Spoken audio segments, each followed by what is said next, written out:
Puspomal limpahkan kasus penembakan bos rental mobil ke Auditor Militer 207 Jakarta.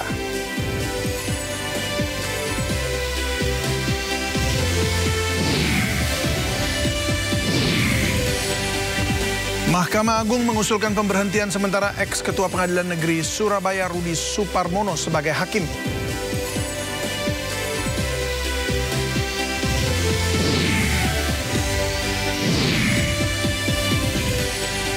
Pemerintah berencana mengeluarkan aturan yang membatasi usia anak-anak untuk mengakses media sosial.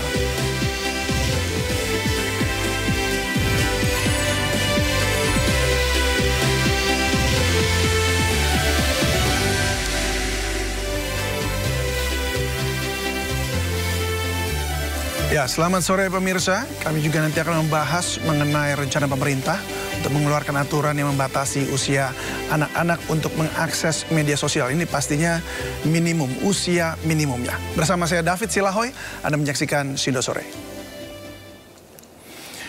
Pemirsa, kebakaran melanda pemukiman padat penduduk di Kemayoran Gempol, Jakarta Pusat pada pagi tadi dan mengakibatkan 30 rumah hangus terbakar. Suku Dinas Gulkarmat Jakarta Pusat mengerahkan hampir 30 mobil pemadam kebakaran ke lokasi. Petugas sempat terhambat akses jalan yang sempit dan lalu lintas yang padat. Belum diketahui penyebab kebakaran, meski tidak memakan korban jiwa, namun kerugian diperkirakan mencapai 700 juta rupiah. Pertahankan, coba pertahankan.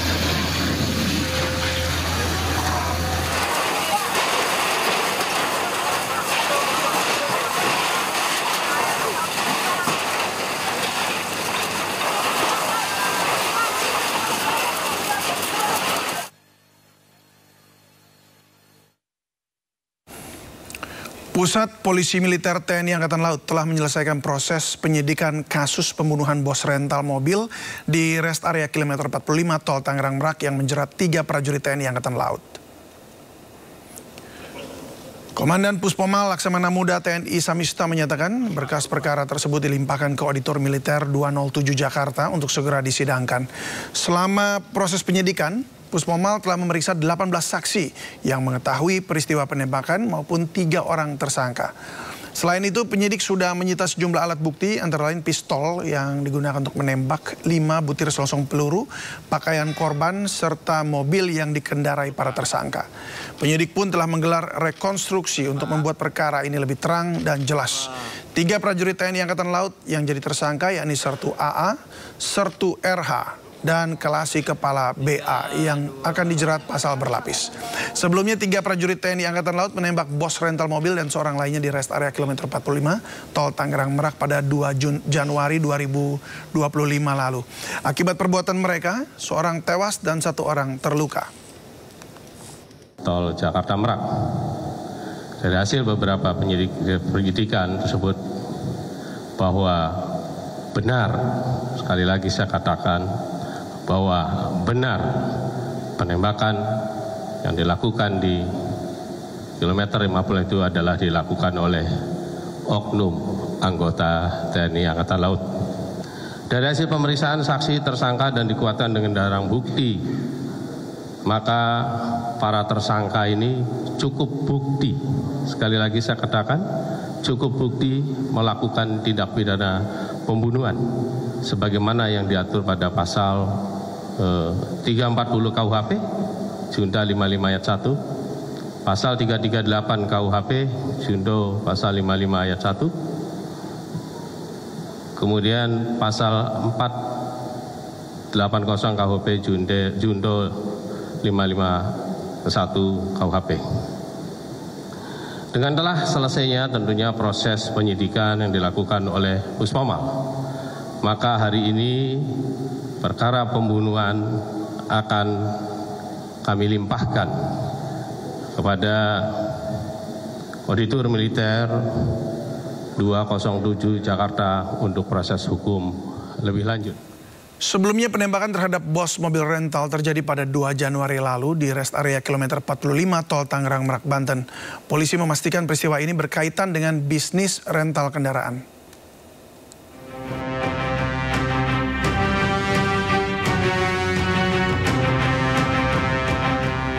2 Januari 2025, seorang pengusaha rental mobil ditembak mati saat mencoba mengambil kendaraan miliknya yang dibawa kabur tersangka di res area kilometer 45 Tangerang Merak. Nasnya lagi, sebelum kejadian penembakan, anak pemilik rental mobil menceritakan penolakan pihak kepolisian untuk melakukan pendampingan atas laporan yang korban buat. Polisi mengaku penolakan pendampingan karena korban tidak dapat menunjukkan dokumen kepemilikan mobil. Pencurian mobil berawal saat AS yang menyewa mobil korban selama 3 hari sejak 31 Desember, namun saat 1 Januari 2025, GPS yang dipasang di mobil sengaja dirusak pelaku. Ada 2 perangkat GPS mobil yang telah dipotong tepat di Pandeglang, namun 1 GPS aktif belum diputus pelaku. Korban pun melakukan penelusuran hingga berpapasan dengan mobil miliknya dan situasi pun berubah tegang saat pelaku mengaku sebagai TNI Angkatan Udara mengancam sambil mengeluarkan senjata api. Merasa terancam, anak korban meminta pendampingan dari Polsek Cinangka Anyer, namun ditolak kepolisian dengan alasan saat pelaporan korban tidak membawa surat-surat penting kepemilikan mobil yang sah. Di pas posisi Anyer, dia berhenti sekitar 15-20 menitan. Nah, inisiatiflah kita minta tolong ke polsek terdekat. Pada saat itu polsek yang terdekat Polsek Cinangka. Nah, kita mampirlah ke Polsek Cinangka itu. Kita menceritakan kejadian ini. Dan kita bilang kita pemilik mobil, rental mobil, bukan leasing mobil. Tapi si polsek ini salah menduga, katanya saya dari leasing, padahal saya udah bilang dari awal. Saya minta perlindungan atau pendampingan ya untuk mengambil motor tersebut. Polisi yang bertugas pada saat itu ternyata tidak bersedia untuk mendampingi. Ada rasa kecewa di situ ya. Ternyata dari polseknya pun nggak bisa, jadi dia minta izin dulu ke Kapolsek. Dia telepon dulu petugas yang jaga malam pada saat itu. Setelah telepon ke Kapolsek, ternyata tetap nggak bisa juga katanya. Katanya takut kejadian kayak leasing, takutnya leasing. Padahal saya sudah bilang kalau saya ini rental mobil, pemilik mobil, dan saya membawa bukti-bukti kepemilikan mobil seperti BPKB, STNK, dan kunci serep juga, gitu. Polsek Cinangka pada tanggal 2 Januari 2025 sekira jam 3.00 WIB kedatangan 1 unit mobil minibus yang berisikan kurang lebih 6-7 orang pria dewasa, yang saat itu ketika dikonfirmasi yang bersangkutan menyatakan bahwa itu dari leasing. Sementara kawannya lagi menyatakan bahwa itu dari rental. Bermaksud untuk meminta pendampingan untuk melakukan penarikan 1 unit kendaraan mobil di Cinangka. Menurut keterangan dari yang bersangkutan bahwa pada saat itu mobil itu sempat diikutin dari Pandeglang muter sampai ke arah Cilegon, sehingga melintaslah di wilayah kita. Namun pada saat yang bersangkutan meminta untuk pendampingan dari personel kita, ya tentunya personel kita yang paling utama adalah menanyakan legalitas ataupun identitas daripada kendaraan yang akan ditarik itu. Kemudian dalam masalahnya masalah apa? Saya kira itu wajar, karena untuk mengetahui kira-kira apa nih permasalahannya, gitu loh. Nah, kemudian ketika itu ditanyakan, rupanya yang bersangkutan memburu waktu atau tergesa-gesa sehingga tidak sempat menunjukkan dokumen yang diminta oleh petugas.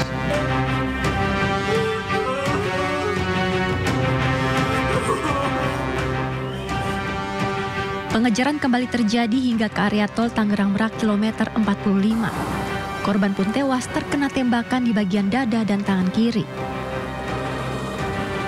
Berdasarkan pemeriksaan sejumlah rekaman CCTV di lokasi kejadian, komplotan pelaku penembakan terhadap bos rental mobil berjumlah 4 orang. Dalam pengejaran, anggota kepolisian Polres Pandeglang berhasil menangkap AS, orang pertama penyewa mobil milik bos rental yang tewas ditembak di rest area Tol Tangerang Merak. Kami dari Polres Pandeglang telah mengamankan seseorang dengan inisial AS yang menjadi terduga sebagai penyewa mobil rental, di mana saat ini ada kejadian penembakan bos rental yang terjadi di KM 45 Tol Tangerang Merak. Langkah selanjutnya kami akan menyerahkan saudara AS ini kepada pihak Polresta Tangerang untuk dilakukan pemeriksaan lebih lanjut.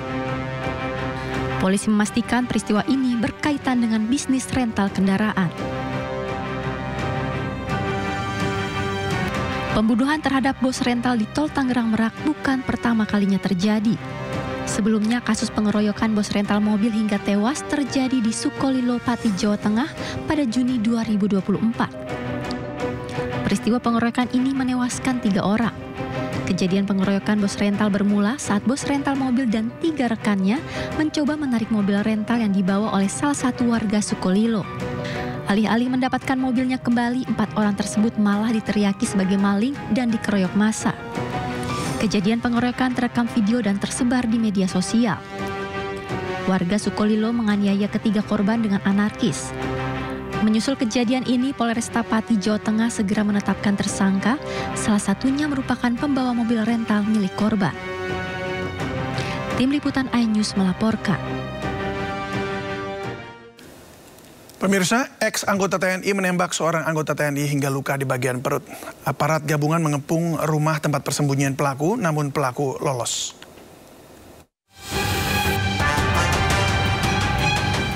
Kondisi mencekam, puluhan aparat gabungan mengepung rumah persembunyian desertir Sertu Hendri di Kelurahan Parit, Tanjung Pandan, Kabupaten Belitung.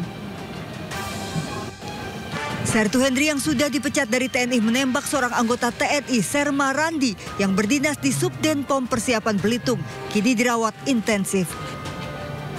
Pelaku merupakan DPO Subden Pom Persiapan Belitung. Sebelum penyergapan, Dandim 0414 Belitung sempat mediasi dengan pelaku, namun pelaku kabur. Kalau dipecat jangan takut, saya tidak akan nyakitin Ayu. Biar gimana pun keluarga Henry diamong inilah. Seandainya Henry mati, tolong diurus ya yuk jenazah Henry, karena Henry tidak punya keluarga. Tim gabungan terus melakukan penjagaan ketat di lokasi sementara warga berkumpul di sekitar lokasi. Dari Bangka Belitung, Kepulauan Riau, Haryanto, iNews melaporkan. Kasus aparat tembak aparat hingga aparat nembak warga sipil dan pelajar menjadi catatan buruk aparatur negara. Menteri HAM menilai penggunaan senjata api oleh aparat sudah saatnya dievaluasi karena telah meresahkan masyarakat.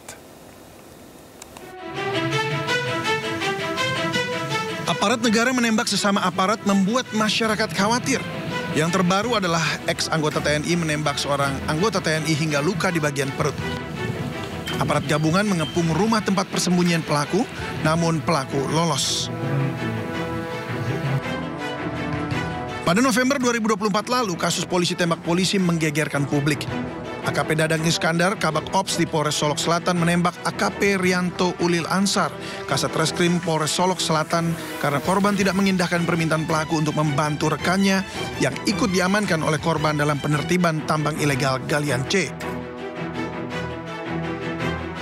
Belum sebulan juga kasus penembakan yang dilakukan oknum polisi terhadap pelajar SMK di Semarang menggegerkan masyarakat.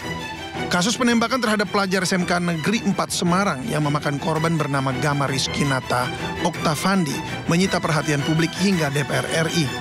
DPR sebelumnya bahkan sempat mendesak polisi untuk mengusut tuntas kasus ini dan menyelesaikannya secara pidana. Selain itu, aksi tak terpuji lain dilakukan oknum polisi di Palangkaraya yang mengiris hati nurani. Di Palangkaraya, Kalimantan Tengah, seorang oknum polisi melakukan pelanggaran menghilangkan nyawa seseorang dengan sengaja, serta pencurian dengan kekerasan yang dilakukan Brigadir Anton Kurniawan Setianto bersama Haryono terhadap korban Budiman. Dan yang terakhir, penembakan terhadap bos mobil rental terjadi pada 2 Januari lalu di rest area kilometer 45 Tol Tangerang Merak, Banten. Seorang pengusaha rental mobil ditembak mati saat mencoba mengambil kendaraan miliknya yang dibawa kabur tersangka di rest area kilometer 45. 3 anggota TNI Angkatan Laut terlibat dalam aksi pembunuhan ini dan kasusnya tengah dilimpahkan ke auditor militer. Menanggapi rangkaian peristiwa ini, Menteri Hak Asasi Manusia Natalius Pigai meminta agar penggunaan senjata api dievaluasi secara menyeluruh. Menteri HAM Natalius Pigai menyampaikan terjadi penyalahgunaan senjata api baik oleh aparat maupun masyarakat sipil yang harusnya menjadi atensi baik oleh pimpinan TNI, Polri, dan juga Perbakin. Ia juga mengatakan hal ini harus dievaluasi total karena jelas-jelas menyalahi prosedur dan peruntukan penggunaan senjata. Kasus demi kasus terus terjadi. Pemerintah dan aparatur negara diharap untuk berbenah dalam regulasi penggunaan senjata api serta pengawasannya. Tim Liputan iNews melaporkan. Polisi penyidik Resmo Polda Metro Jaya dan Satreskrim Polres Kabupaten Bekasi menangkap tersangka pelaku pembunuhan aktor Sandi Permana. Tersangka pelaku Nanang Gimbal tengah dimintai keterangan di Polda Metro Jaya. Ya, pelaku pembunuhan aktor Sandi Permana yang ditangkap di Dusun Poris, Kutamukti, Kutawaluya, Karawang, Jawa Barat dibawa ke Polda Metro Jaya. Terduga pelaku bernama Nanang alias Gimbal merupakan tetangga dari almarhum Sandi Permana sendiri. Saat ini pelaku tengah diperiksa dalam kasus pembunuhan aktor Sandi Permana, salah satu pemeran sinetron Mak Lampir.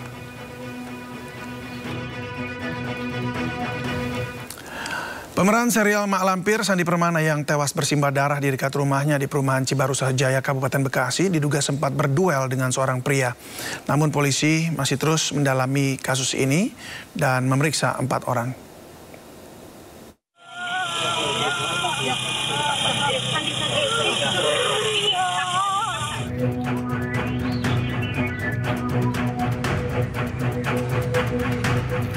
Tim penyidik gabungan dari Polsek Cibarusah, Polres Metro Bekasi Kabupaten, dan Direktorat Reskrimum Polda Metro Jaya masih terus mendalami kasus tewasnya pemeran serial Mak Lampir, Sandi Permana, di sebuah perumahan Cibarusah Jaya, Kabupaten Bekasi hari Minggu lalu. Polisi juga telah memeriksa 4 orang saksi yang merupakan istri dari orang yang berkelahi dengan korban, sekuriti perumahan, dan tetangga korban yang melihat adanya keributan antara korban dan seorang pria. Sementara hasil visum di tubuh korban terdapat luka senjata tajam di sejumlah tubuh korban. Saat ini polisi sudah mengantongi nama pelaku dan masih terus melakukan penyelidikan terkait kasus ini. Kemudian saat dilakukan olah TKP di tubuh korban terdapat perlukaan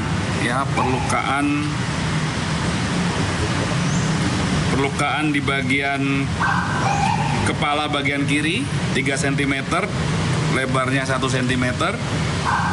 Kemudian perlukaan di leher kiri belakang telinga, panjangnya 4 cm. Kemudian goresan. Kita ke informasi lainnya pemirsa, KPK periksa PLT Dirjen Imigrasi Safar Godam terkait kasus Harun Masiku. Informasinya akan hadir usai jeda berikut ini. Tetaplah bersama kami di Sindo Sore.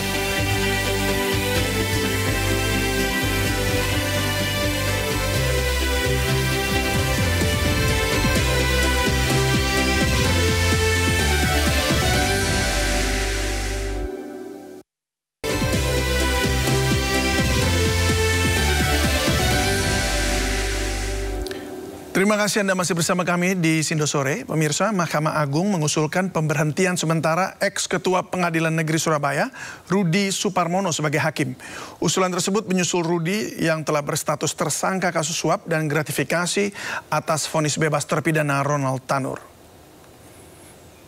Juru bicara MA Yanto menyebutkan pihaknya akan menunggu penahanan Rudi Suparmono sebelum mengusulkan pemberhentian tersebut.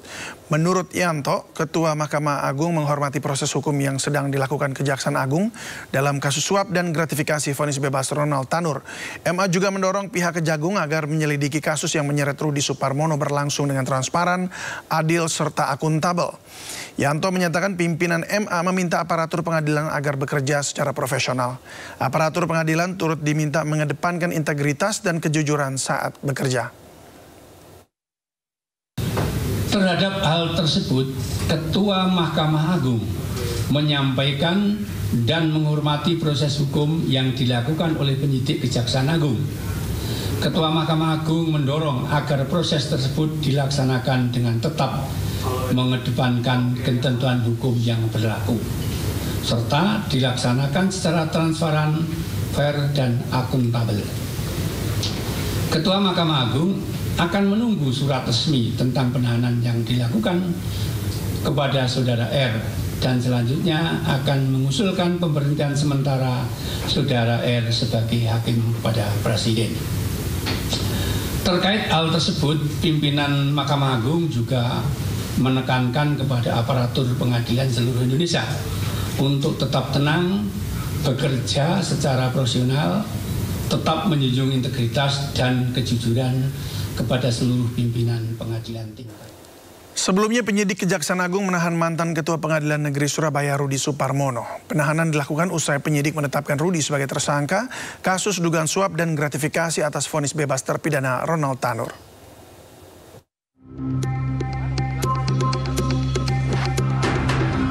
Mantan Ketua Pengadilan Negeri Surabaya Rudi Suparmono dibawa ke Jakarta untuk menjalani pemeriksaan terkait dugaan suap dan gratifikasi dalam vonis bebas Ronald Tanur.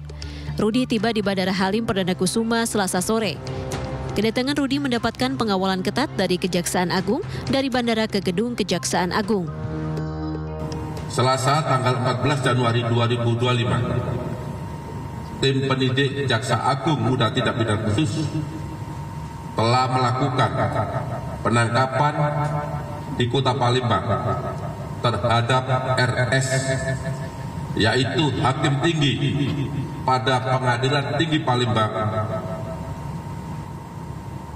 dan mantan Ketua Pengadilan Negeri Surabaya yang diduga melakukan tindak pidana korupsi, yaitu suap dan atau gratifikasi terkait penanganan perkara tindak pidana umum di Pengadilan Negeri Surabaya atas nama Ronald Tanur. Dalam perkara ini, Ronald Tanur telah dibebaskan oleh Majelis Hakim Pengadilan Negeri Surabaya, yaitu 3 hakim ED, AH, dan M, serta ditemukan indikasi yang kuat bahwa pemeriksaan tersebut karena RS bersama-sama dengan ED, AH, dan M menerima suap dan atau gratifikasi dari pengacara Ronald Tanur, yaitu Saudara LR.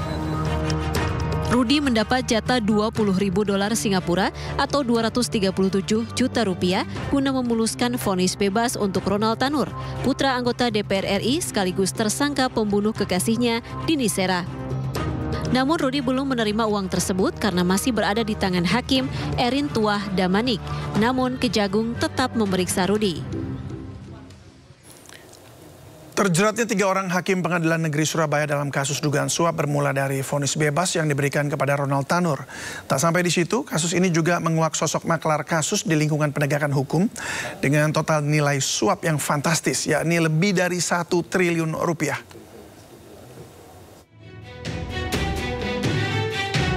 Tiga orang hakim Pengadilan Negeri Surabaya terjerat dalam kasus dugaan suap usai memberikan vonis bebas kepada Ronald Tanur. Sebelumnya, Gregorius Ronald Tanur, anak anggota DPR RI nonaktif fraksi PKB Edward Tanur, ditetapkan menjadi tersangka penganiayaan kekasihnya, Dini Sera Afriyanti, hingga tewas. Ronald Tanur terbukti dengan keji menganiaya Dini.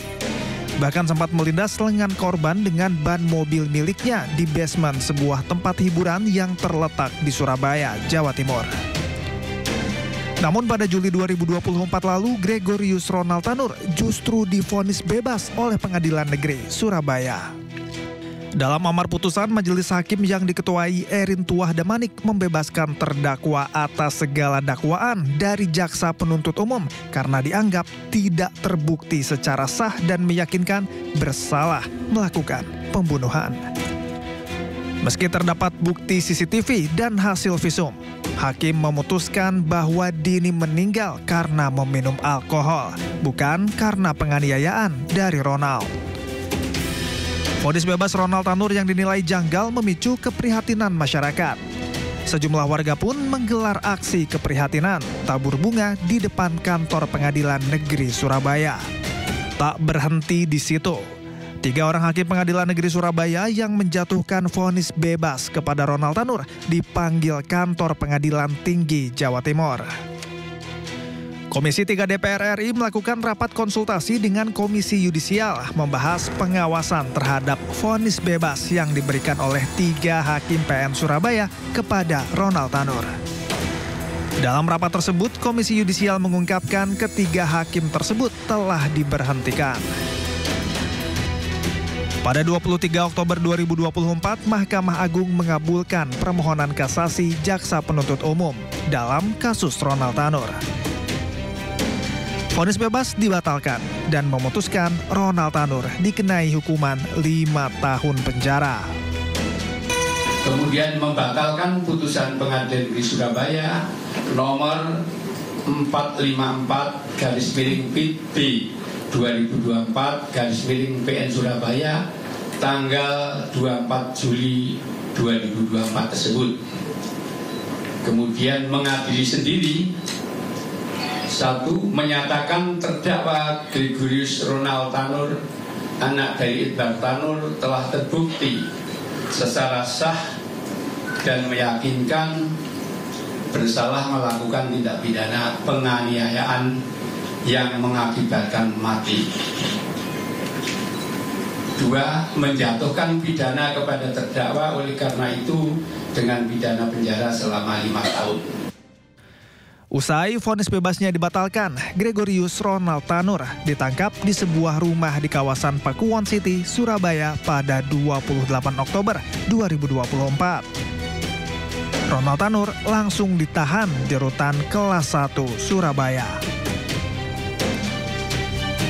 Pasca vonis bebas Ronald Tanur yang menuai sorotan tajam, Kejaksaan Agung akhirnya menetapkan 3 hakim yang menangani perkara, yakni Erin Tuah Damanik, Mangapul, dan Heru Hanindyo sebagai penerima suap dan gratifikasi dalam vonis bebas Ronald Tanur. Kejaksaan menyita barang bukti uang miliaran rupiah dari 3 hakim tersebut dan seorang pengacara bernama Lita Rahmat yang merupakan pengacara Gregorius Ronald Tanur sekaligus sebagai tersangka pemberi suap. Pada bulan November 2024, Kejaksaan Agung menetapkan Ibu Ronald Tanur, Meriska Wijaya, sebagai tersangka suap. Tak lama berselang, Kejaksaan Agung menangkap Zarof Rikar, mantan pejabat di Mahkamah Agung, sebagai tersangka suap terhadap 3 hakim Pengadilan Negeri Surabaya yang memvonis bebas Ronald Tanur.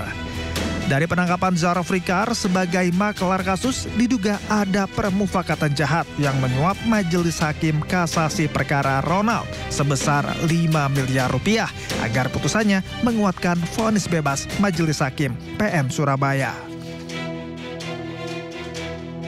Tak tanggung-tanggung, nilai uang yang disita Kejagung dari rumah Zarof Rikar mencapai lebih dari 920 miliar rupiah dalam bentuk mata uang dolar Hongkong dan euro.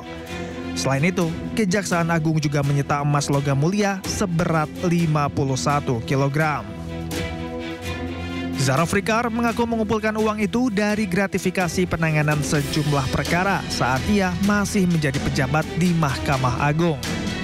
Total ada 6 orang yang ditetapkan sebagai tersangka kasus dugaan gratifikasi putusan bebas Ronald Tanur di PN Surabaya, termasuk 3 majelis hakim yang memutus perkara mantan pejabat MA Zarof Rikar, ibu, serta pengacara Ronald Tanur.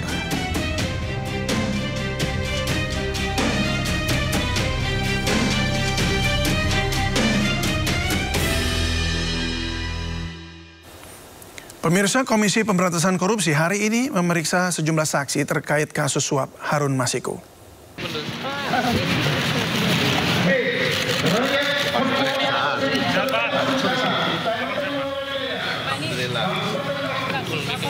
Saksi yang diperiksa hari ini diantaranya mantan Ketua Komisi Pemilihan Umum Arief Budiman serta kader PDI Perjuangan Saiful Bahri. Keduanya diperiksa sebagai saksi untuk kasus suap penetapan anggota DPR RI 2019-2024 untuk tersangka Harun Masiku, Sekjen PDIP Hasto Kristianto, dan kader PDIP Doni Tri Istiqomah. Selain itu, KPK juga memeriksa PLT Dirjen Imigrasi Safar Godam sebagai upaya untuk mendalami perlintasan Harun Masiku. Safar Godam juga memastikan pemanggilan kali ini tidak ada kaitannya dengan kasus Sekjen PDIP Hasto Kristianto. Apa yang dibawa mungkin pelintasan nanti aja ya. Jadi untuk saksi Pak Hasto ya Pak ya? Bukan. Untuk Pak Harun Masiku. Untuk keterangan sebagai saksi terkait dengan perlintasan Harun Masiku. Penelusuran kasus buron KPK Harun Masiku memasuki babak baru dalam kasus suap mantan Komisioner KPU Wahyu Setiawan. Setelah 5 tahun tidak ada perkembangan, penyidik KPK membuat gebrakan dengan menetapkan Sekjen PDI Perjuangan Hasto Kristianto sebagai tersangka.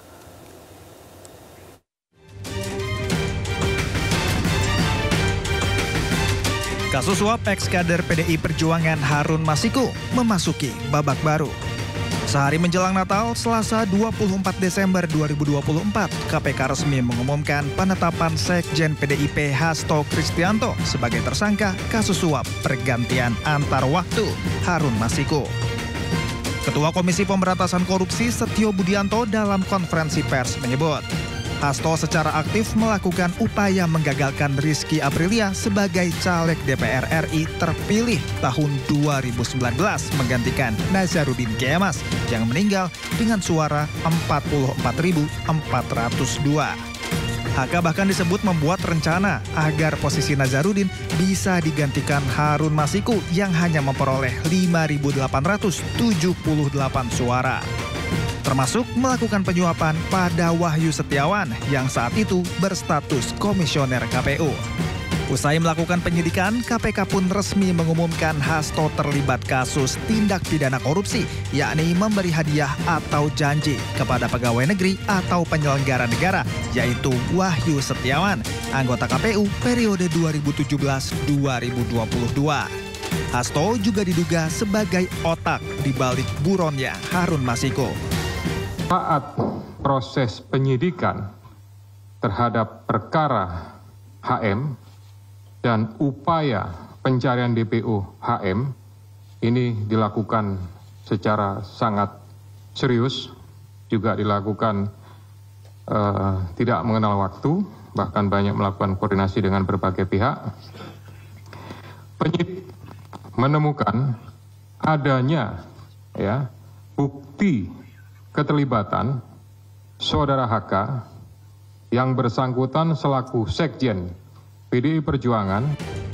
Usai ditetapkan tersangka oleh KPK, Sekjen PDI Perjuangan Hasto Kristianto akhirnya muncul ke publik dan menyampaikan sikapnya.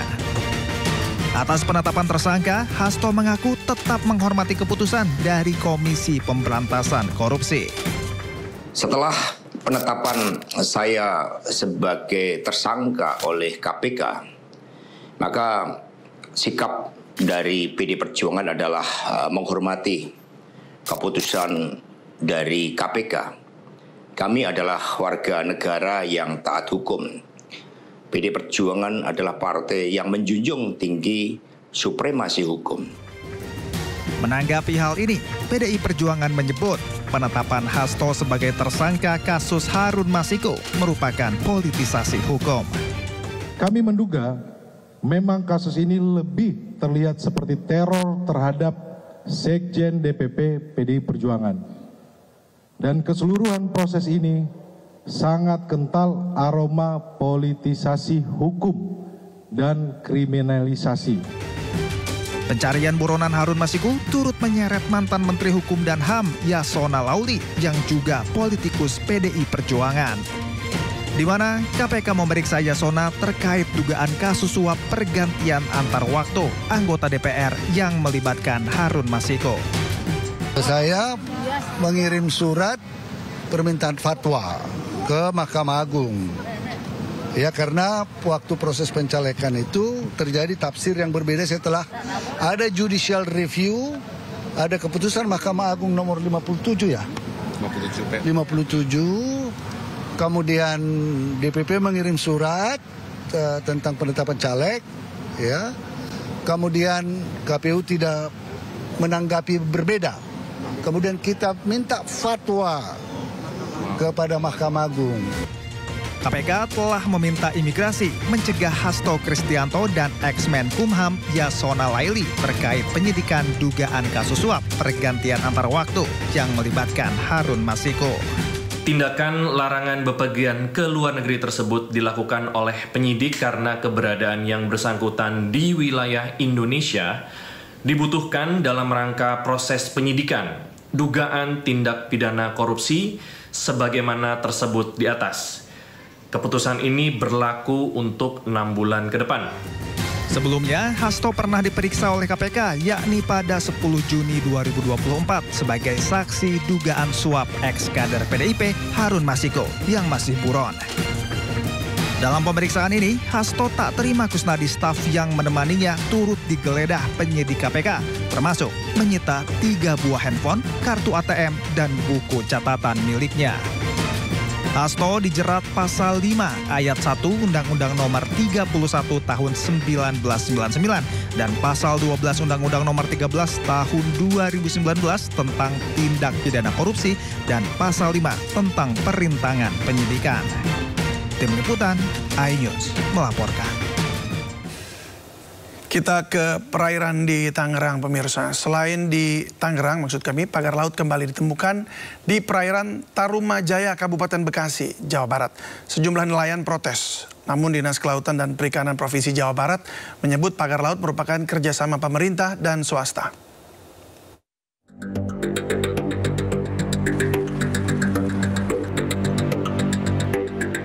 Setelah Tangerang, pagar laut kini juga membentang sepanjang 2 km di perairan Tarumajaya, Kabupaten Bekasi, Jawa Barat viral di media sosial. Pagar bambu dibangun sejak 6 bulan dikeluhkan nelayan yang hampir kehilangan mata pencaharian karena tangkapan menurun dari 40 kg sekali melaut menjadi 4 kg. Mereka kalau ingin ke sebelah sana harus jauh berkeliling dulu dengan jarak tempuh yang lebih lama. Kepala UPTD Pelabuhan Perikanan Muara Ciasem Dinas Kelautan dan Perikanan Provinsi Jawa Barat membantah pagar laut merupakan pagar misterius. Pagar bambu merupakan proyek kerjasama dengan swasta sebagai pembatas wilayah antara 2 perusahaan swasta dan alur pelabuhan yang akan dibangun sepanjang 5 km untuk pintu masuk menuju Pelabuhan Nusantara. Nah, selama ini kita ketahui bahwa perairan di Bekasi Utara khususnya di Tarumajaya ini kan sudah ada pemilik-pemiliknya dari perusahaan-perusahaan yang dengan tujuan masing-masing bisnisnya untuk terminal khusus dan kawasan industri perikanan. Dinas Kelautan dan Perikanan mengklaim telah mensosialisasikan ini kepada nelayan. Dari Kabupaten Bekasi, Jawa Barat, Ahmad Jauhar Lutfi, iNews melaporkan. Sebelumnya, kelompok nelayan Jaringan Rakyat Pantura JRP mengklaim pagar laut di pesisir pantai utara Kabupaten Tangerang, Banten sepanjang 30,16 km dibangun untuk mencegah abrasi. Sementara itu, menurut Wahana Lingkungan Hidup Walhi, keberadaan pagar laut misterius tersebut dapat merusak ekosistem laut dan mata pencarian warga yang kesehariannya sebagai nelayan. Setelah viral, pagar laut misterius panjang 30,16 km yang membentang di perairan Laut Utara Kabupaten Tangerang, Banten, kelompok nelayan yang tergabung dalam Jaringan Rakyat Pantura atau JRP mengklaim mereka sengaja membuatnya. Pagar tersebut dibangun untuk pemecah ombak agar mencegah abrasi serta mitigasi terhadap ancaman megatrust dan tsunami. Kelompok nelayan menyebut jika keberadaan bambu-bambu yang berada di Laut Utara Tangerang tersebut sudah lama berdiri. Pasalnya pemerintah pusat maupun pemerintah daerah sendiri tidak memperhatikan kondisi nelayan Kabupaten Tangerang yang terbilang memprihatinkan. Menahan abrasi dan yang kedua menahan pemecah gelombang juga. Dan di sisi lain juga keuntungan dan kemanfaatannya adalah buat masyarakat nelayan khususnya itu jadi penghasilan tambahan. Jadi di situ bisa habitat kerang hijau itu hidup.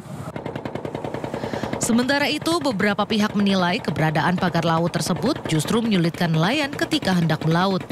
Wahana Lingkungan Hidup atau WALHI menyebut keberadaan pagar misterius ini tidak hanya dapat menghambat akses nelayan untuk melaut, namun juga mempengaruhi keberlangsungan hidup masyarakat pesisir dan merusak ekosistem. Kerusakan ekosistem seperti terumbu karang juga dipastikan akan terjadi dan keberadaan ikan akan berkurang, sehingga nelayan akan kesulitan melaut dan menangkap ikan. Nanti di sela-sela pagar bambu yang dibangun itu, dia akan menumpuk sampah. Ini akan menyulitkan, terutama bagi nelayan-nelayan yang butuh sirkulasi, nelayan tambak maksudnya gitu ya, butuh sirkulasi air, kan ini daerah yang tercemar dari atas bisa jadi tuh. Kalau dia nggak lancar pembuangan airnya dan sebaliknya dari laut masuk kemari, ini bisa berpengaruh terhadap konteks budidaya, bisa terancam gagal. Ada ginian, ada yang tahu Pak? Berdasarkan data Dinas Lautan dan Perikanan Provinsi Banten, terdapat sekitar 4.000 nelayan yang berada di lokasi tersebut, baik tangkap maupun budidaya. Saat ini pemerintah telah menyegel pagar tersebut. Dari Kabupaten Tangerang, Banten, Hasnugara melaporkan. Ke dunia olahraga, pelatih timnas Indonesia Patrick Kluivert mengunjungi kantor FIFA Indonesia di Jakarta. Dan kunjungan ini untuk memperkenalkan diri sebagai pelatih baru kepada FIFA Indonesia. Patrick Kluivert tiba di kantor FIFA Indonesia pada pukul 11.45 waktu Indonesia Barat. Selain untuk sowan, kehadiran Kluivert ke kantor FIFA Indonesia untuk menutup agenda FIFA Campus yang merupakan agenda tahunan FIFA yang sudah berlangsung selama 2 hari di Jakarta. Kluivert mengatakan pertemuannya dengan pihak FIFA Indonesia berlangsung dengan baik. Ia meninggalkan kantor FIFA Indonesia pada pukul 12.10 waktu Indonesia Barat. Selanjutnya, Kluivert dijadwalkan pulang ke Belanda pada hari ini dan kembali ke Indonesia pada awal Februari 2025.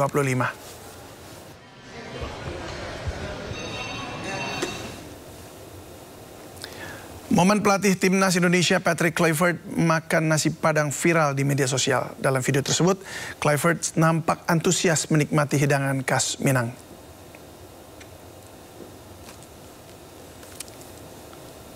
Patrick Kluivert makan nasi padang di sebuah restoran di salah satu mal di Jakarta. Pelatih asal Belanda ini ditemani anak Erick Thohir dan asisten pelatih serta rekan kerja Kluivert di Indonesia.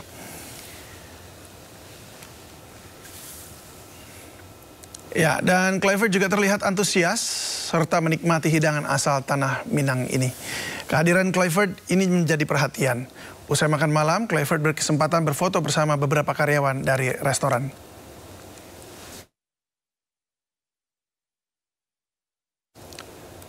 Pemirsa, pemerintah berencana mengeluarkan aturan yang membatasi usia anak-anak untuk mengakses media sosial. Informasinya akan hadir usai jeda berikut ini. Tetaplah bersama kami.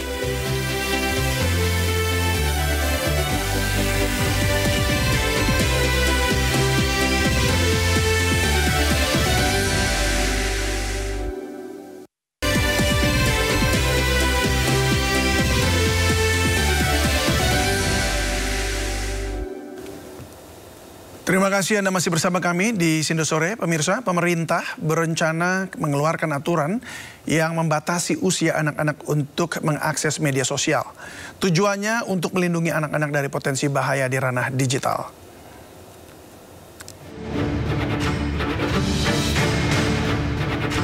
Aturan membatasi usia anak-anak mengakses media sosial saat ini masih digodok oleh sejumlah kementerian.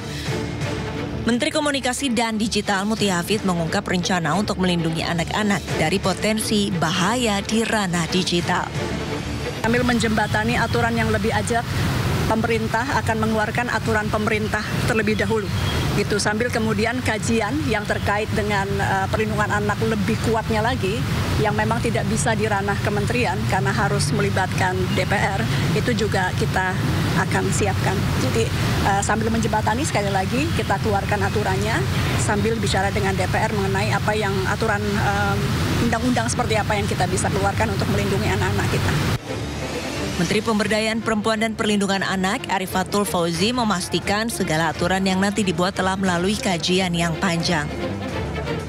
Apakah ada sama Kemlu sedang dikoordinasikan, Pak. Jadi kalau kami dari Kementerian Pemberdayaan Perempuan dan Anak sangat mendukung bila ada peraturan itu, tetapi kan harus ada kajian, kemudian apa yang harus dilakukan oleh pemerintah seperti Australia kan juga sedang melakukan itu.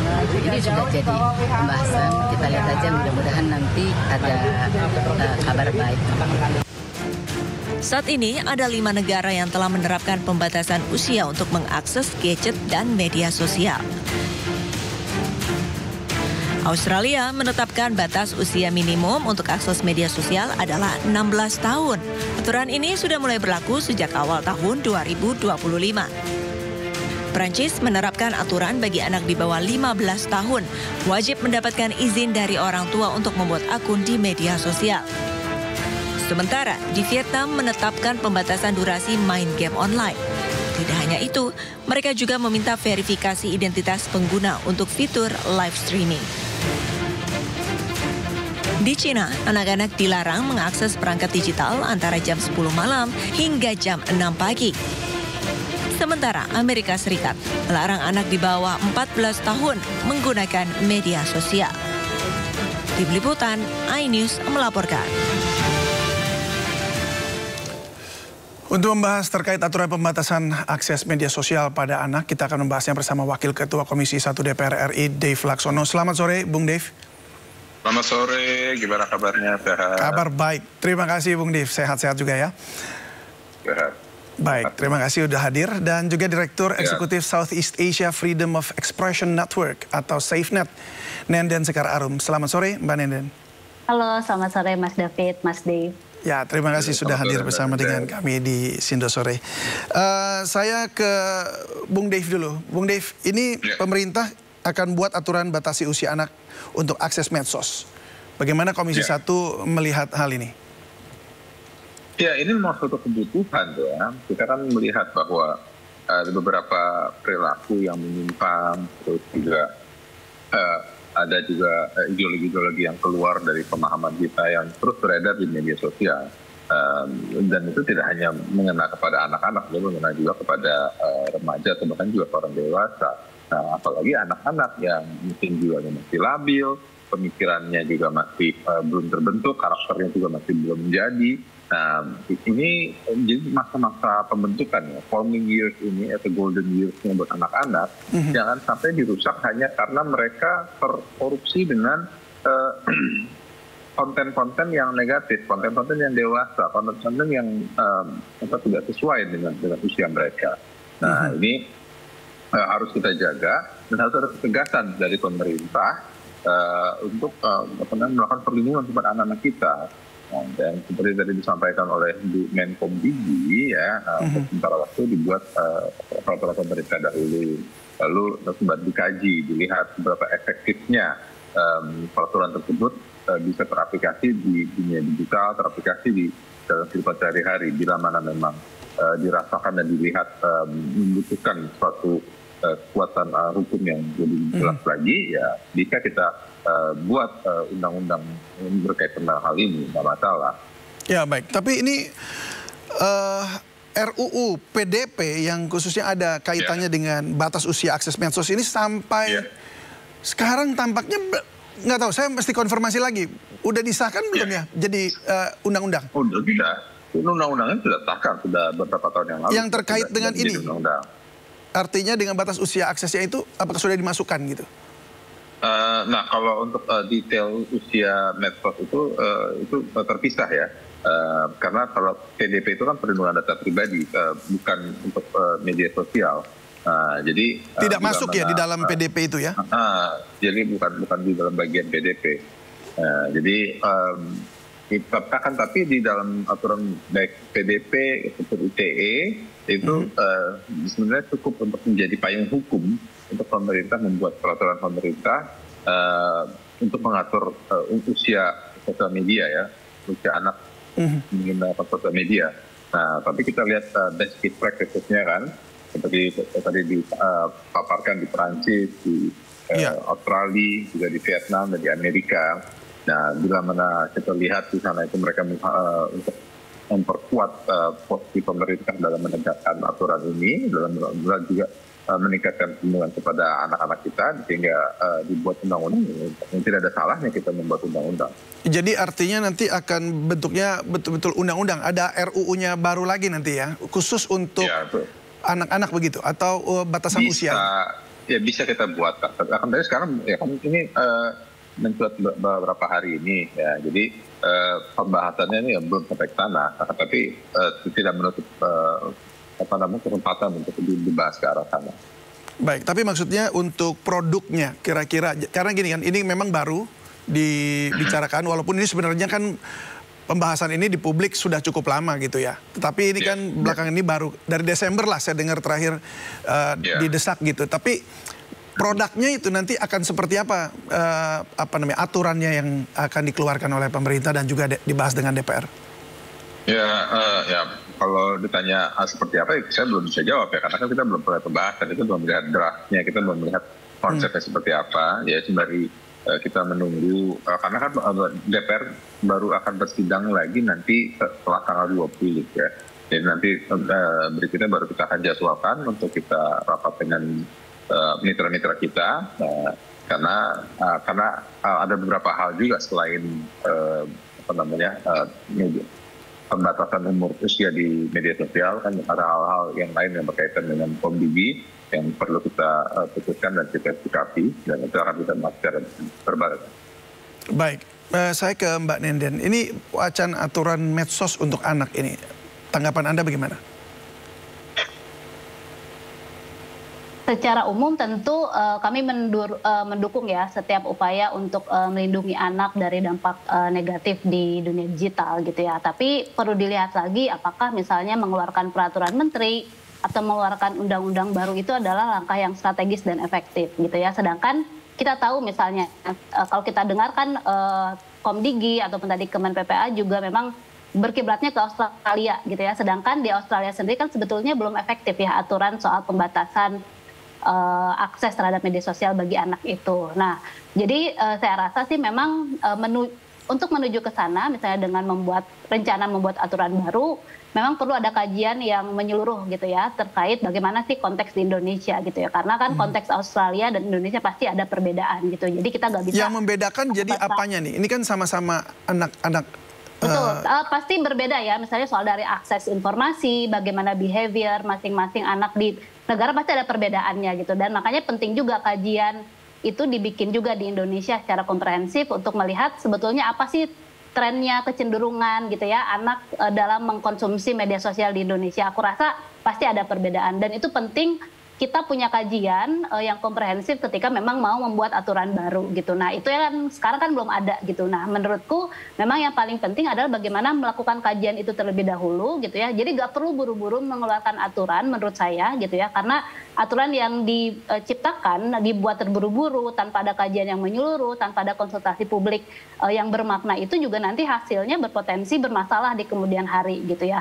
Nah itu yang menurutku yang menjadi urgent saat ini. Dan bagaimana juga sebetulnya selain upaya untuk merestriksi atau melimitasi anak dalam mengakses media sosial, bagaimana misalnya strategi-strategi yang selama ini sudah dilakukan, misalnya literasi digital ya, karena saya tahu pemerintah punya banyak anggaran gitu ya untuk melakukan literasi digital itu bisa diefektifkan gitu, bagaimana anak sedini mungkin diberikan edukasi dan pendidikan soal bagaimana apa yang harus diakses ketika berselancar di dunia maya misalnya, dan bagaimana misalnya edukasi itu juga diekspand ke orang tua, jadi supaya peran orang tua juga semakin sentral gitu ya dalam upaya melindungi anak di dunia digital. Karena mau nggak mau kalau anak masih di bawah usia dewasa itu kan tanggung jawab dan konsennya masih 100% ada di orang tua gitu, jadi peran orang tua tetap sentral. Nah, di sisi lain misalnya sebetulnya gitu ya kalau kita melihat di undang-undang yang udah ada atau di regulasi yang udah ada di Indonesia, undang-undang ITE yang baru yang sudah direvisi yang mulai berlaku di 2024 itu sudah ada pasal baru sebetulnya Mas David, ada pasal 16A. Di situ dijelaskan terkait bagaimana penyelenggara sistem elektronik itu harus atau wajib melindungi dan memberikan perlindungan bagi anak yang menggunakan sistem elektroniknya. Nah ini termasuk dengan media sosial. Menurutku ketimbang harus menyusun RUU lagi yang baru yang waktunya juga panjang gitu ya, yang membutuhkan waktu yang tidak sedikit lagi, bagaimana mengefektifkan gitu undang-undang atau regulasi yang sudah ada itu sebagai upaya untuk melindungi anak di media sosial gitu ya, ataupun di ranah digital. Jadi nggak perlu spesifik, misalnya kita harus merestriksi seperti di Australia misalnya, media sosial tidak boleh ada anak di bawah usia 15 tahun gitu ya, atau di bawah 18 tahun untuk bisa akses media sosial misalnya. Tapi bagaimana ngedorong aturan yang sudah ada, sayangkan misalnya UU ITE udah direvisi gitu dan udah ada pasal baru yang baik di situ, kalau tidak diimplementasikan. Tinggal bagaimana mendorong implementasinya yang sudah ada di regulasi itu menjadi lebih baik lagi gitu. Bagaimana mendorong pemerintah bisa mendorong platform media sosial untuk menyediakan ruang yang lebih aman. Aku rasa itu yang lebih bisa didorong lebih penting. Baik, sebelum saya minta tanggapan atau tanggapan dari Bung Dev, ini ada penggunaan media sosial oleh anak-anak sejak usia dini. Ini memang membawa dampak yang cukup kompleks ya, baik yang bersifat positif maupun negatif. Dan berikut adalah beberapa aspek penting terkait pengaruh media sosial terhadap perkembangan anak.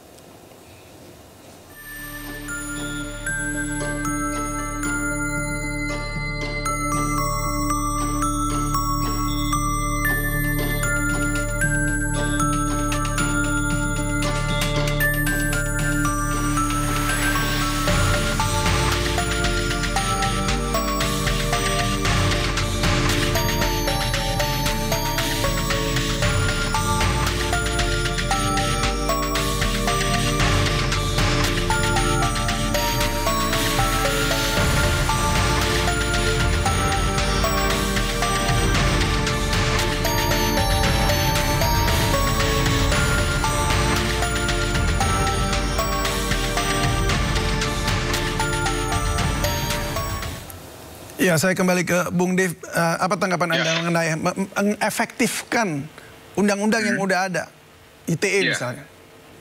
Ya, undang-undang ITE atau PDP ya itu bisa menjadi, kita sampaikan, itu bisa menjadi payung untuk membuat aturan-aturan pemerintah dalam menertibkan ataupun juga melindungi konten-konten negatif terhadap anak-anak kita. Konten-konten negatif ini sangat nyata, dampaknya juga sangat besar. Kita lihatlah ada anak-anak yang seperti udah kecanduan sampai nangis-nangis beraung-raung kalau misalnya gawainya diambil ya, atau misalnya waktunya dibatasin gitu ya. Saya pun juga punya anak usia 10 tahun, baru mau 11 tahun, dan insya Allah tahun ini saya pun juga beberapa kali mengalami situasi yang sama. Nah, ya memang harus ada kesabaran dan juga harus ada ketekunan dari orang tua anak itu untuk menegakkan aturan sehingga bisa memberikan disiplin kepada anak. Nah, ya tentu masing-masing rumah tangga, masing-masing orang tua memiliki approach yang berbeda. Nah, tapi sekarang kita kan memiliki kepahaman yang sama dulu bahwa kita sadar bahwa media sosial ini harus ada bahan pengontrolnya, harus ada filterisasinya. Nah, filterisasinya itu ya salah satu yang pemerintah bisa buat adalah pembatasan pada usia anak. Jadi mereka yang masih di bawah 16 tahun, di bawah 15 tahun, yang kita sepakati bahwa kita lihat bahwa jiwaannya dan mentalitasnya dan pemikirannya itu masih belum dewasa, ya itu harus dibatasi penggunaan media sosial. Jadi ya jangan sampai mengganggu pertumbuhan mereka, karena itu akan berdampak jangka panjang, bisa merusak akhlak budi pekerti seorang anak dan bisa berdampak kepada ketahanan dan kesatuan bangsa Indonesia nanti ke depannya. Gitu. Iya, itu kalau tadi ditanya oleh Mbak Nenden itu maksudnya apakah memang sudah pembatasannya dengan umur-umur tadi, ada 16, kemudian ada 13, itu boleh mengakses apa saja. Apakah itu sudah ada kajiannya atau belum ya? Ya, kalau dari info yang kami terima dari pemerintah memang sudah ada kajian-kajiannya, dan juga kita kan juga melihat banyak jurnal-jurnal ya. Nah, negara-negara besar seperti negara-negara barat seperti Perancis, Amerika dan Australia memutuskan angka 14, 15, 16 itu kan juga berdasarkan kajian-kajian akademis ya, yang bisa dapat dipelajari melalui jurnal-jurnal yang tersedia di berbagai macam forum. Nah, ya, dan juga kita kan juga tidak kalah dengan negara-negara barat ya, negara asing. Kita juga memiliki ahli-ahli psikiater anak yang cukup handal dan memahami bidang-bidangnya, dan itu bisa disepakati di mana usia yang layak mereka mendapatkan batas minimal usia untuk mereka mendapatkan akses kepada media sosial tersebut. Baik, jadi memang sudah ada kajiannya tuh Mbak Nenen, gimana?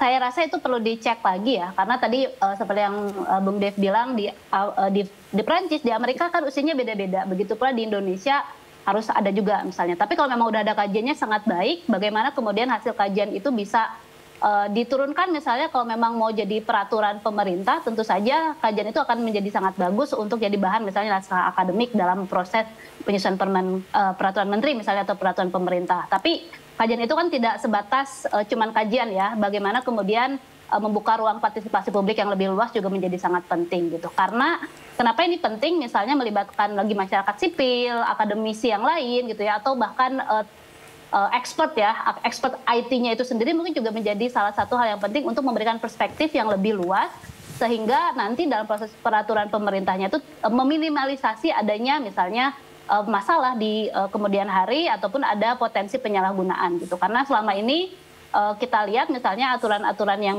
memang disusun tanpa ada partisipasi publik yang bermakna itu biasanya ada aja gitu ya kekurangannya yang sangat mungkin disalahgunakan. Nah makanya concern kami misalnya SafeNet sebagai organisasi yang juga fokus pada isu hak digital dan hak asasi manusia ingin memastikan bagaimana nanti aturan gitu mau bentuknya permen, PP ataupun rancangan undang-undang yang baru misalnya itu memastikan bahwa upaya untuk melindungi anak ini juga bisa diseimbangkan dengan tetap melindungi hak atas privasi pengguna lainnya gitu ya. Karena mau gak mau misalnya dalam konteks mekanismenya kan berarti ketika anak mau mendaftar media sosial untuk memastikan dia bukan usia anak atau untuk memastikan dia adalah dewasa kan harus misalnya submit ID gitu ya atau dengan proses verifikasi lainnya yang saya juga gak tahu nanti bagaimana gitu yang akan disusun di Indonesia gitu. Nah itu kan ada potensi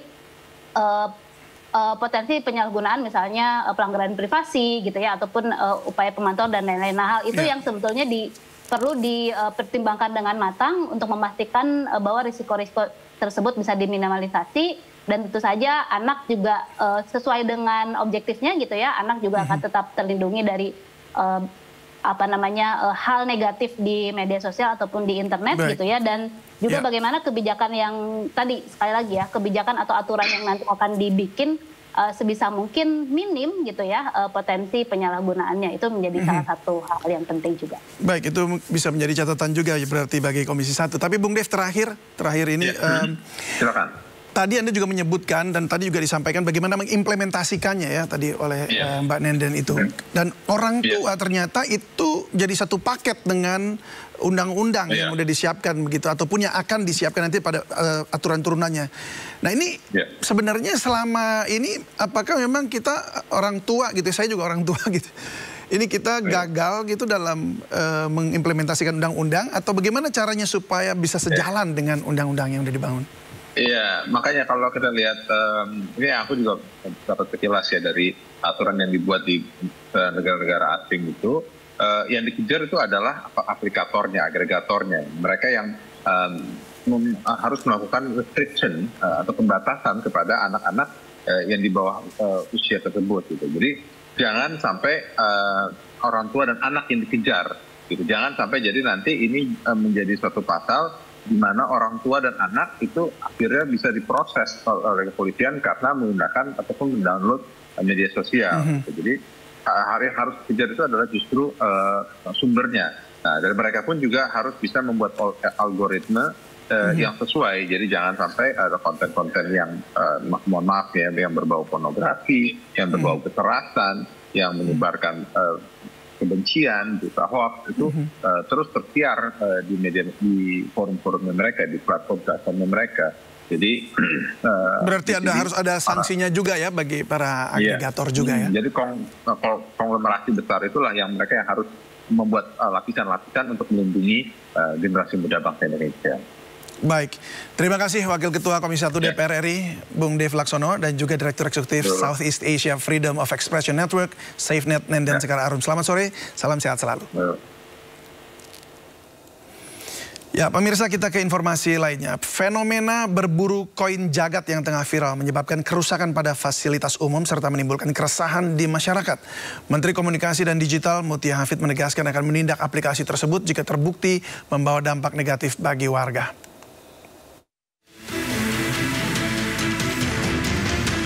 Fenomena berburu koin jagat telah terjadi di berbagai kota besar seperti Jakarta, Bandung, Surabaya, dan Bali. Koin jagat disebar di sejumlah tempat seperti di taman. Para pemburu koin tak peduli pagi, siang, atau malam, bahkan seakan tak mempedulikan keselamatan diri sendiri dan orang lain. Hal ini lantaran aplikasi koin jagat membuat challenge di mana pengguna bisa menemukan informasi keberadaan koin dengan mengajak teman untuk daftar aplikasi dan mencari koin bersama yang memiliki nilai tukar uang berbeda-beda. Sayangnya, aksi berburu koin ini berdampak pada rusaknya sejumlah fasilitas umum. Tak hanya di sekitar taman, warga juga mencari koin di tepi jalan hingga berjam-jam. Fenomena pencarian koin jagat ini membahayakan anak-anak dan bisa merusak fasilitas publik.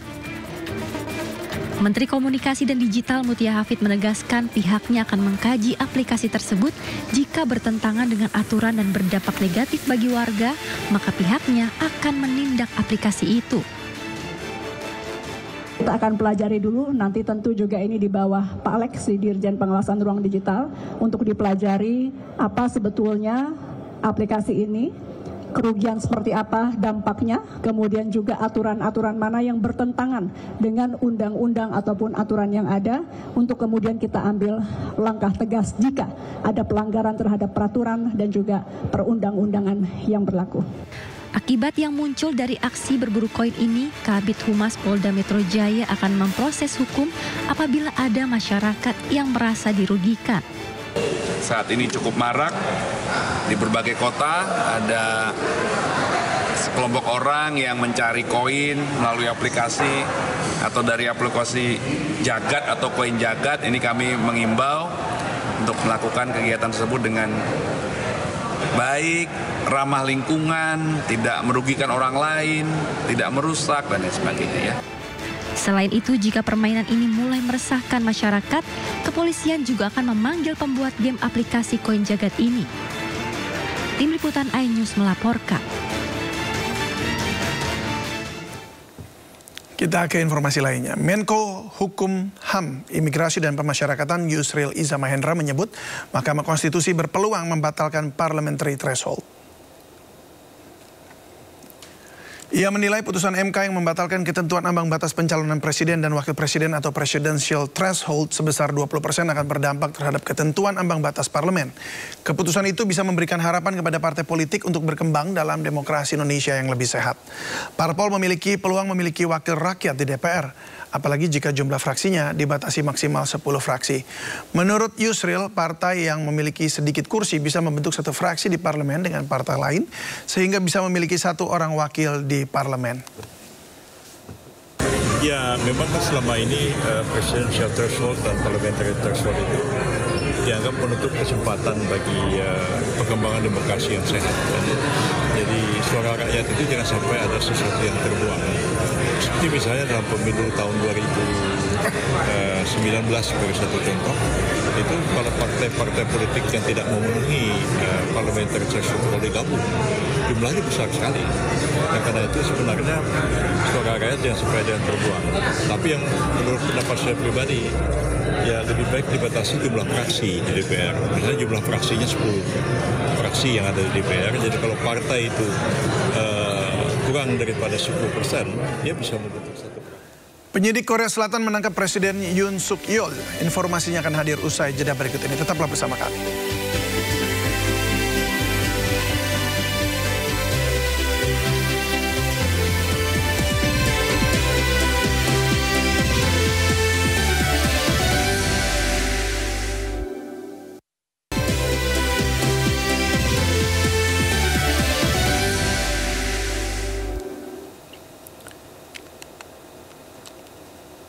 Pemirsa, pelatih Timnas Indonesia Patrick Kluivert mengunjungi kantor FIFA Indonesia di Jakarta. Kunjungan ini untuk memperkenalkan diri sebagai pelatih baru kepada FIFA Indonesia. Patrick Kluivert tiba di kantor FIFA Indonesia pada pukul 11.45 waktu Indonesia Barat. Selain untuk sowan, kehadiran Kluivert ke kantor FIFA Indonesia untuk menutup agenda FIFA Campus yang merupakan agenda tahunan FIFA yang sudah berlangsung selama 2 hari di Jakarta.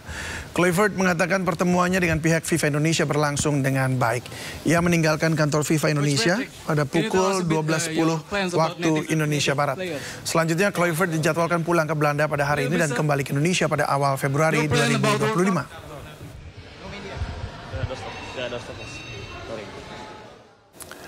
Pelatih Timnas Indonesia Patrick Kluivert dilaporkan akan kembali ke Belanda pada hari ini. Dan untuk mengetahui perkembangan terkini kepulangan Kluivert ke Belanda sudah bersama kami Esra Ambarita di Bandara Suta. Esra, apakah Patrick Kluivert sudah pulang ke Belanda? Ya, selamat sore David dan juga pemirsa. Hingga saat ini kami belum melihat tanda-tanda kedatangan dari Patrick Kluivert di Bandara Soekarno-Hatta, tepatnya di Terminal 3 Keberangkatan Internasional. Dan kami mencoba menghubungi terkait pihak humas dari PSSI terkait jam berapa kemudian maskapai apa yang digunakan dari Patrick Kluivert ini. Namun tidak ada konfirmasi karena disampaikan ini dilakukan secara tertutup. Namun dipastikan bahwa hari ini Patrick akan langsung bertolak atau pulang kampung sementara waktu ke negara Belanda. Namun Patrick masih akan kembali datang ke tanah air nantinya pada awal Februari 2025. Tentunya ini salah satunya adalah untuk merealisasikan sejumlah target yang sudah diembannya usai didapuk atau didaulat menggantikan Coach Sintayong beberapa waktu lalu. Nah, meskipun demikian kita akan terus memantau seperti apa pergerakannya, karena kalau kita pantau ini tentunya beda situasinya ketika ia pertama kali datang pada tanggal 11 Januari ketika itu di Bandara Soekarno-Hatta disambut langsung dari masyarakat maupun warga yang berada di sekitar bandara. Nah, untuk diketahui bahwa Patrick ini sudah melakukan sejumlah agenda penting usai didapuk menjadi pelatih timnas. Di antaranya ia sudah melakukan terkait konferensi pers kepada awak media maupun ke publik terkait penggantian dirinya atau terkait dari dia didapuk. Kemudian juga ini sudah mengunjungi fasilitas GBK, kemudian juga bertemu dengan para timnas dan juga makan malam bersama dengan jajaran PSSI. Nah, tentunya terakhir bahwa hari ini dari Patrick ini juga sudah menyambangi langsung kantor dari FIFA. Ini terkait sowan ataupun pengenalan dirinya untuk merealisasikan target-targetnya tadi. Namun sekali lagi bahwa target-target yang paling diyakini ini adalah bahwa keberadaan Patrick ini ada untuk membuat Indonesia dalam jangka pendek lolos dalam Piala Dunia 2026.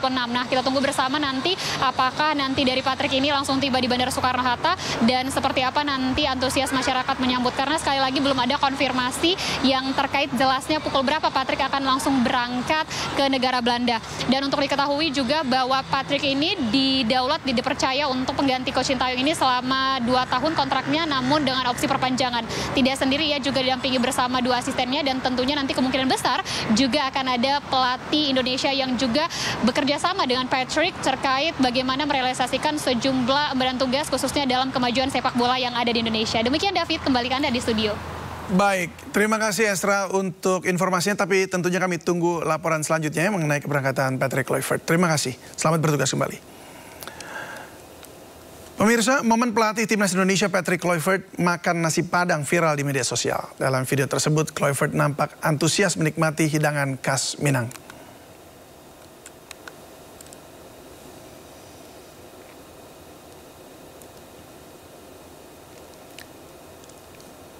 Patrick Kluivert makan nasi Padang di sebuah restoran di salah satu mal di Jakarta. Pelatih asal Belanda ini ditemani anak Erick Thohir dan asisten pelatih serta rekan kerja Kluivert di Indonesia. Kluivert juga terlihat antusias dan menikmati hidangan asal tanah Minang. Mungkin rendang.